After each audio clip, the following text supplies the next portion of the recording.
Okay, so it's officially the world's shortest word, and then they got longer. Ariel Talia. Thank you. So, turn it off.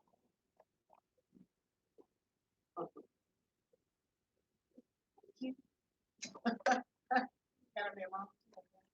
Okay, so my word, I'll give you the background of the word. So there is I don't know how prominent or prevalent it is now, the movement amongst the conscious community, where they tell you, know thyself, right?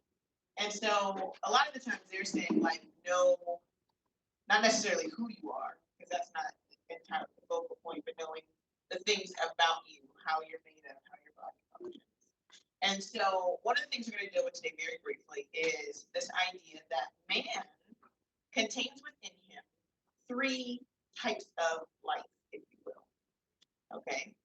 And what's interesting is in scripture and in translation, they're used almost interchangeably.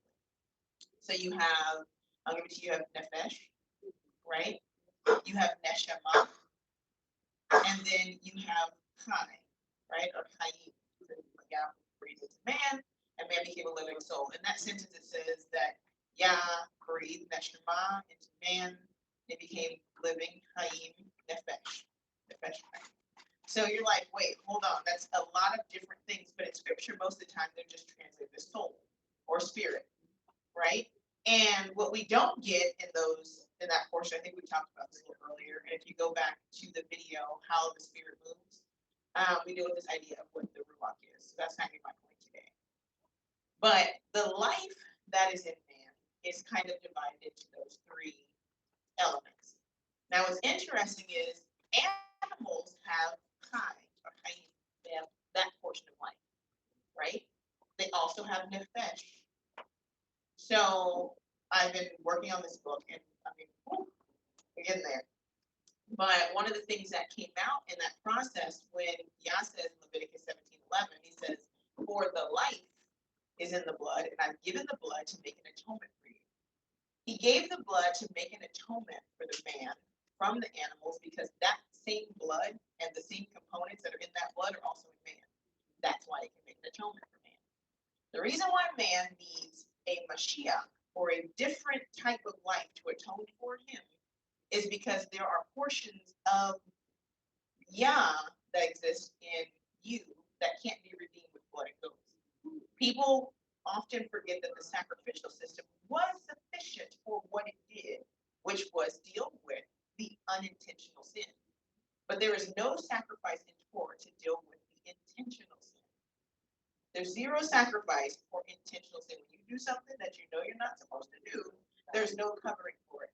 So you can cover for the things that keep you in community, the things that keep you set apart so that you can participate in ritual, but there's no thing to cover what we do when we break Yah's Torah in an intentional manner.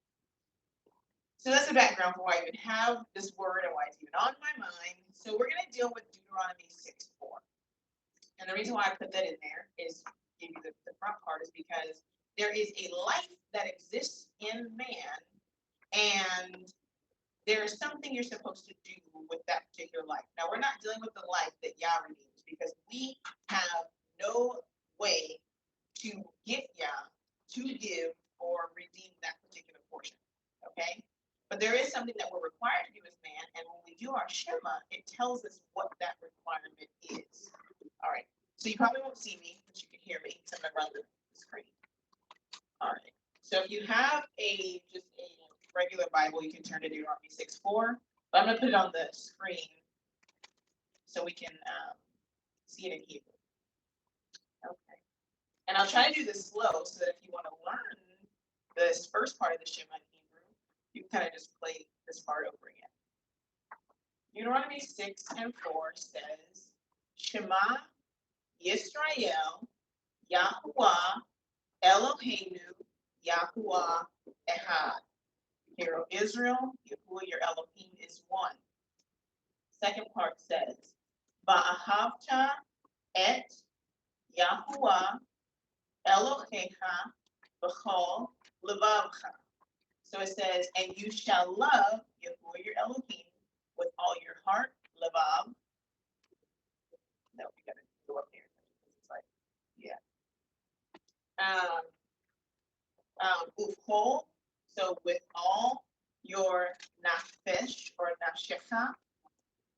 and ufkol, with all your meodecha.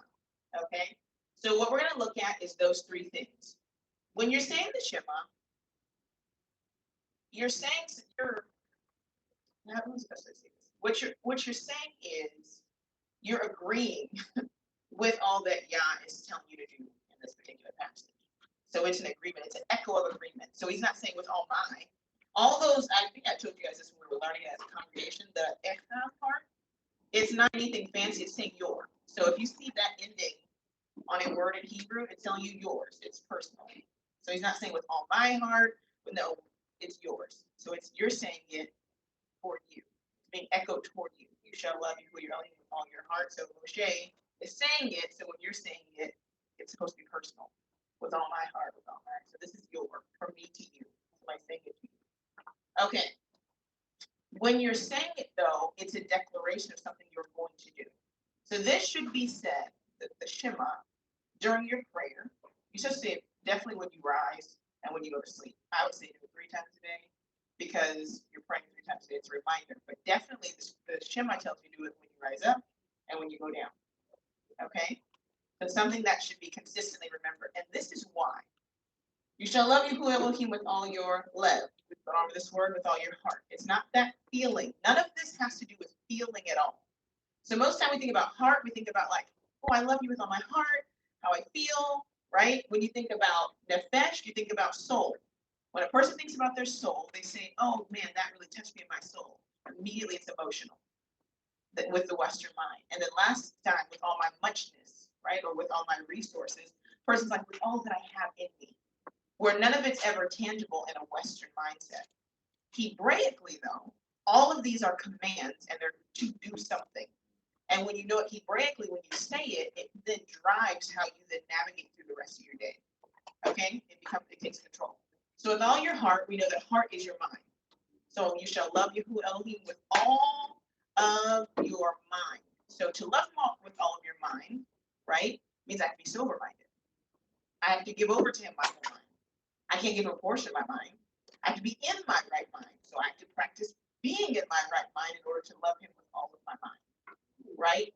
He has to be the complete authority within. Well, if I have other things that come before him, right, then I can't love him with all of my mind, which means he can't have all the authority within because something else is dividing the attention between him and I.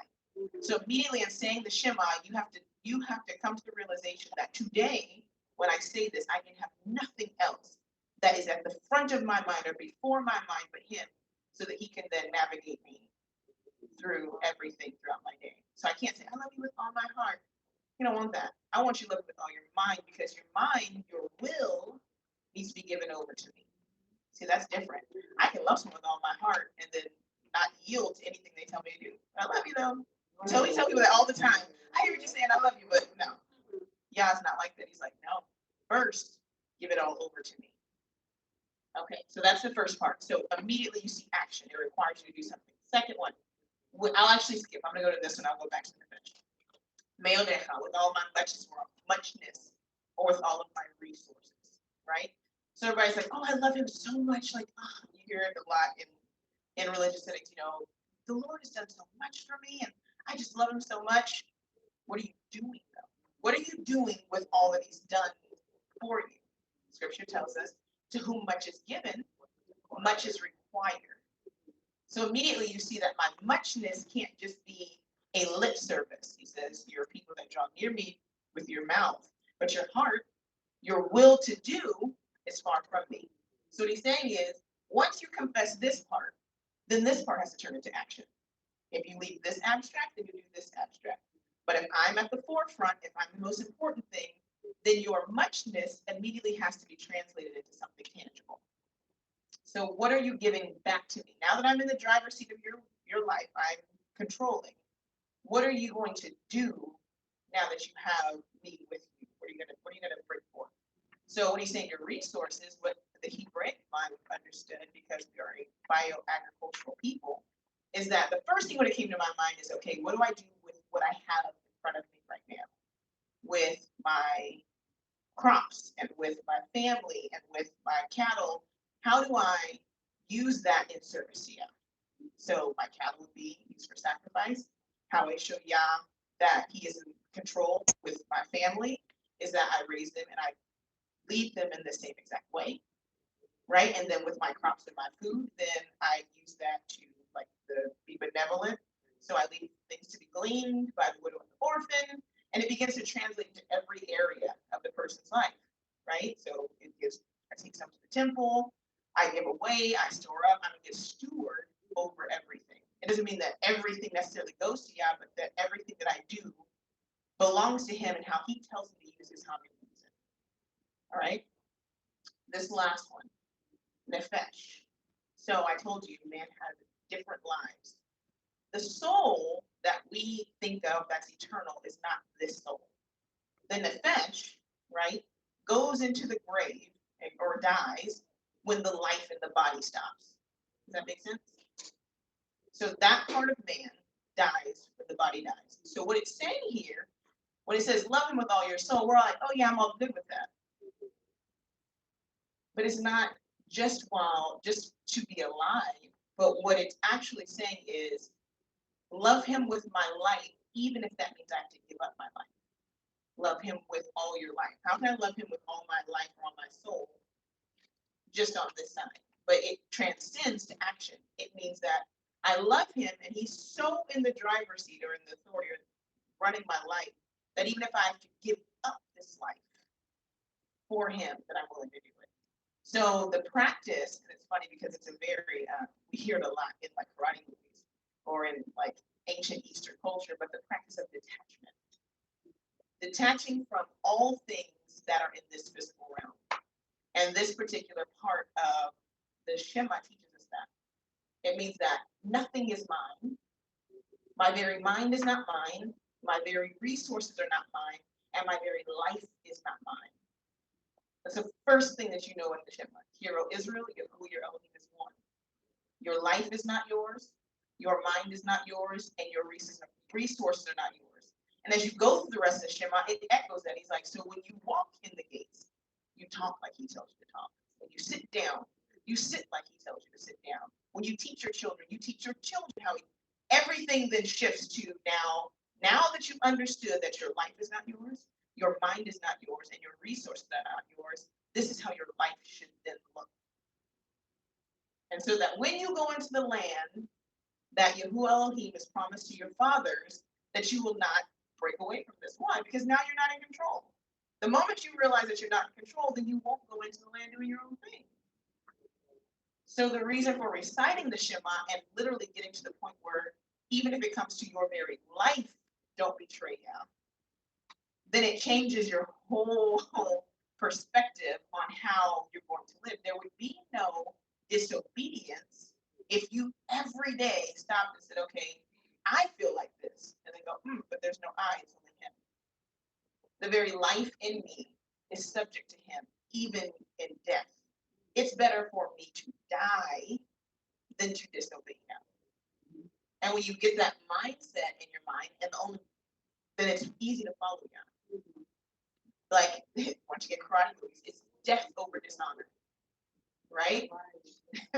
Everything is about honor. Like, we were watching the sequel to Crouching Tiger, Hidden Dragon, and the lady was like, all this for a sword? All this for honor? And by the end of the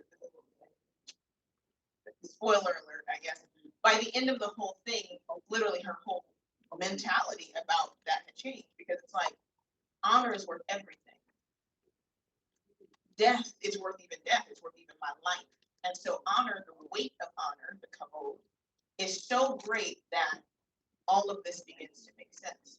He's so worthy of all of it that he's worthy of my mind, my resources, and even my very life. And so the Mashiach echoes something interesting, and I'll get to that last slide. There's a portion of your life, the neshama, that is directly attached to Yah. And so he's like, if I lay down this life, this flesh, and this spirit, this animated part of me, the part of me that's me, the part of you that's you is dying. When I resurrect, you get the part of me that's me, so that you can look like me. So it's easy to let down, oh, this is just me, that's how I am. You're like, I don't want you. I want you to look like me.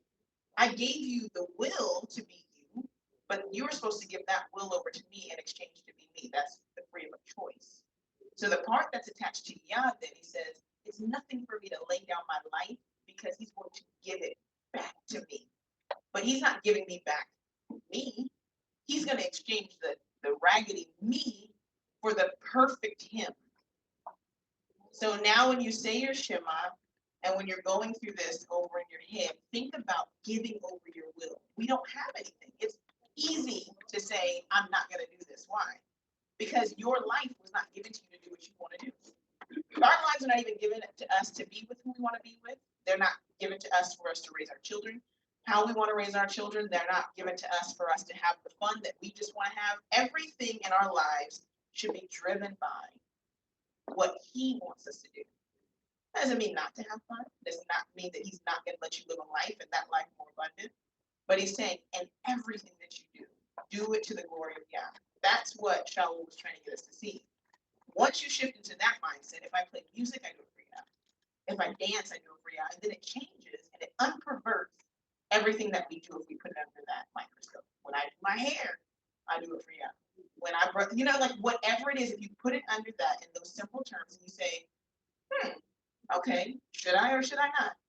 With Yah, is it going to glorify Yah or not? When people see me, are they going to see him or are they going to see the expression of myself? If they're seeing me, then the answer is I shouldn't do it. Well, this is just me. This is how I like to.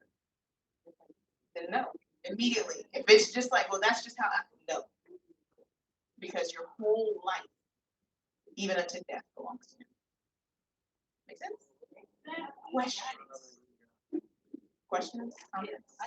Okay, yes. You said that no breaking of the Torah. That means death. Right. Okay. The reason why the wages of sin is death, right? Because the sacrifices were given to cover unintentional sin. By being human, the very nature of being human means that you might do some things wrong. Your family member dies, you touch a dead body. It's not like I was looking around and touched dead bodies. A family member died. There's a sacrifice for that. My ox bores a man, and I need to replace. You know what I mean? There has to be restitution made. It was a way to restore balance within the community. But if I go out and I sleep with somebody else's wife, I have to die. Why? It wasn't hard for you not to sleep with that man's wife. That's that man's wife. It's in the commandments. It's not hard for you not to take something from somebody else, right? So those things, you can restore those things, but those intentional sins that have to do with you saying, forget loving Yah with all my mind. My own mind told me to do it. That was Adam's problem. Forget loving Yah with all my resources. I'm going to go and try to, do whatever I want to do with my resources. I'm not giving Yah anything. The ball. Or he says, who is David? Like, who cares? What? That was like, he did not know who David was.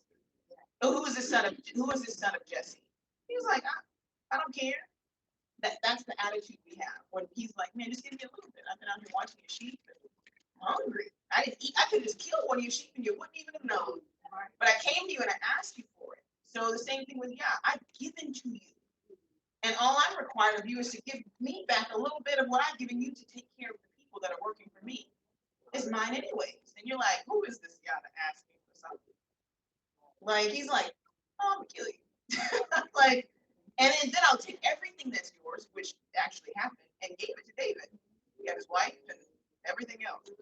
So, yeah, those things are not difficult. It's not difficult not to sin. We're told that because it's difficult to do this, to remove yourself, to give your will over. He says you can't have it, you can't have it. He says no, then no. Getting into that mindset is difficult, but then saying that you've gotten into that mindset and then continue to transgress is lying. So we have to be honest with ourselves and admit that we haven't got to the point of with all my heart. I can't even get past here and do this stuff until I give the mind him control of the control center first.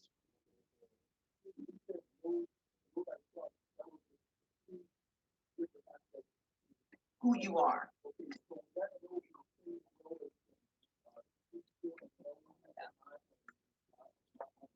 Yeah, no. It's an intimate idea of knowing how you've created me So the idea that last week we talked about light or skin, right? And Hasatan said skin for skin. Remember we talked about that? The second part of it is he said, because a man will give up his life, if you will, for his life. He'll curse you for his life. For this part. For the part that you're supposed to be willingly laying down anyways, because it goes back to the dust anyway. He'll give it up he'll exchange his service to you for himself. And so what the Shema is teaching us is that's not even an option, because the life is in the blood, which means that the blood goes back to the ground, which means that life also goes back to the ground. You, the part of you that's you, is for you to give that will over to God. So when you know or you're intimate with him, what does it say? He's increasing, I'm decreasing, to where I'm only becoming a reflection of him, so that I can then have my light shine forth before men. And that's what shows. He said, people know that you know me when that light shines. When you no longer look or act like you, but then you look or act just like me.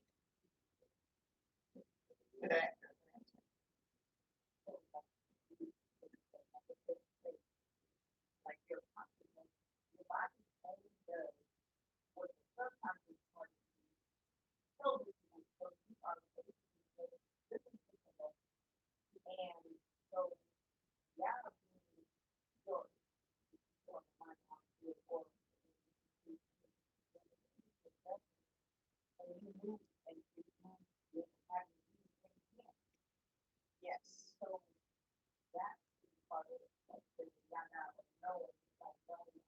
Okay, as